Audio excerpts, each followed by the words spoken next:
Wakil Menteri Perumahan dan Kawasan Permukiman Republik Indonesia, Fahri Hamzah, melakukan kunjungan kerja ke Aceh pada Kamis 19 Juni 2025.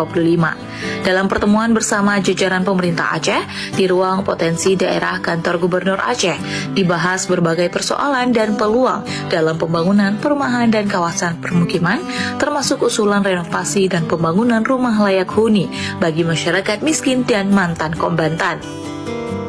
Wamen yang didampingi sejumlah pejabat dari kementeriannya seperti Sesditjen Perumahan Perdesaan, Direktur Keterpaduan Infrastruktur Permukiman, dan Direktur Pembiayaan Perumahan Perdesaan. Sementara dari pemerintah Aceh, hadir Asisten 3 Sekda Aceh Muhammad Warsha, Kepala Dinas Perumahan Rakyat dan Kawasan Permukiman Aznar Zahri, serta pimpinan Satuan Kerja Perangkat Aceh lainnya.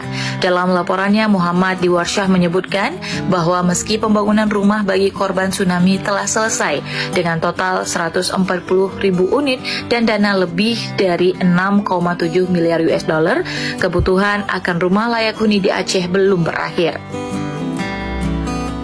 Ujarnya, tahun ini pemerintah Aceh hanya mampu membangun 2.000 unit rumah dari target awal 3.000 unit. Selain masyarakat umum, kebutuhan rumah juga mendesak bagi mantan kombatan. Menurutnya, lebih dari 1.500 ex-kombatan belum memiliki rumah layak huni dan saat ini sudah terdata secara administratif.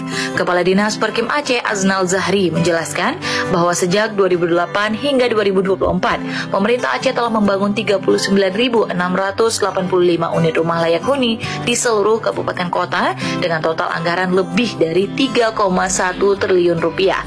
Penerima manfaat mencakup fakir miskin, penyandang disabilitas, serta anak yatim piatu. Ia menyebutkan bahwa pemerintah Aceh telah mengusulkan tambahan dukungan pembangunan dari pusat untuk 100.000 unit rumah dalam jangka panjang guna menurunkan angka kemiskinan dan meningkatkan kualitas hidup warga.